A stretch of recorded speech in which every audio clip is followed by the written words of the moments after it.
Maybe I can convince them to stand up for Socrates at the trial. It's as Xenophanes said, of course.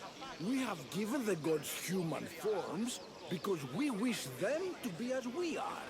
No, they are as they are. Who are we to give form to the gods? Exactly my point. As he said, if oxen or horses or any beast could produce art as we do, they would form the gods in the image of themselves. Yes, well, they can't. And you've simply shown me again why Xenophanes is problematic.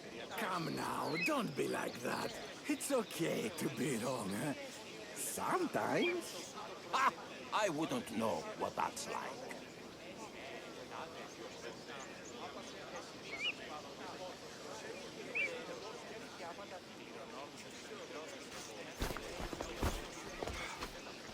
Do not students take what they learn from their teachers?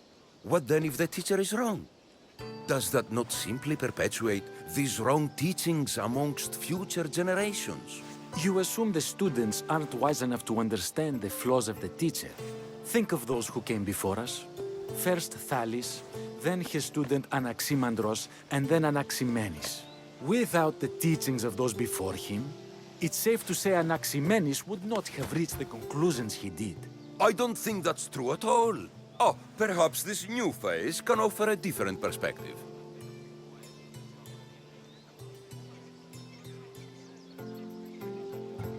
A student gets to take all the knowledge of their teacher without needing to come up with answers themselves.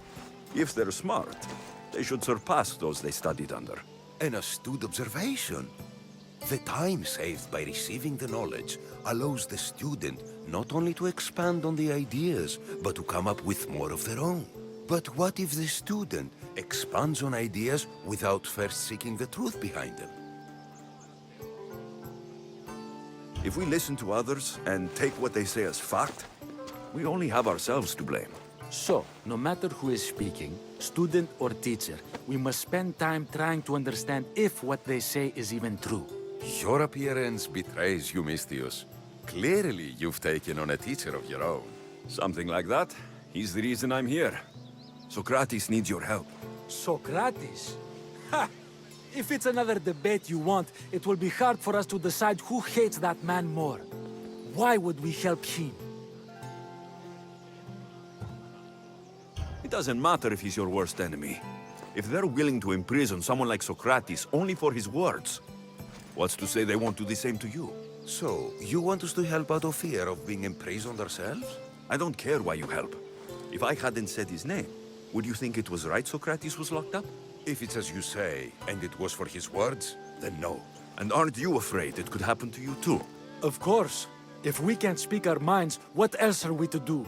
If you believe that, then you should help. Fine, fine. You've made your point, and you've made it well.